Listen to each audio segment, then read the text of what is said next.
চৌরাস্তার মাঝখানে দাঁড়িয়ে এইভাবে কাউকে নাক খোঁটরাতে দেখেছেন? হ্যাঁ ভাই, এটাই আমার বর। সব রকম কোয়ালিটি আছে এনার। হে হ্যালো এভরিওয়ান, আমি সোমা আর আমার ছোট্ট মিনি ব্লগে তোমাদের অনেক অনেক স্বাগত জানাই।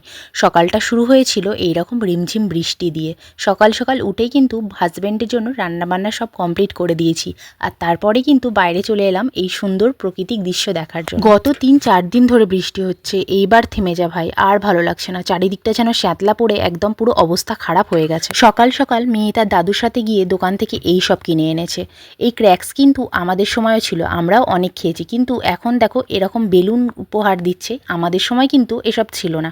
আমার মেয়ে দেখো ফুলিয়েওছে একটা পাখি বেলুন, আর একটা দেখো এরকম বাঁশি বাজে।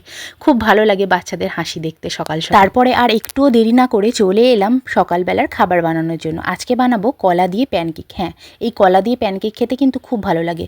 অনেকগুলো কলা এনেছিলাম জানো তো, তারপরে দেখছি কলাগুলো অনেকটা কালো কালো মতন হয়ে যাচ্ছে, কিন্তু দাম দিয়ে কিনেছি, সেটা কি ফেলে দেবো? তাই এইভাবে প্যানকেক করলাম, খুব ভালো লাগে। প্যানকেকের সঙ্গে একটু চা বানিয়ে নিলাম, বৃষ্টি দেখতে দেখতে চাটাও জানো তো। বাড়ি যে ইন্ডাকশনটায় রান্না করতাম সেটা হয়ে গেছে খারাপ, তো হাজব্যান্ডের সাথে চলে গেছিলাম সেদিনকে চাঁদনি মার্কেটে বিকেলবেলা।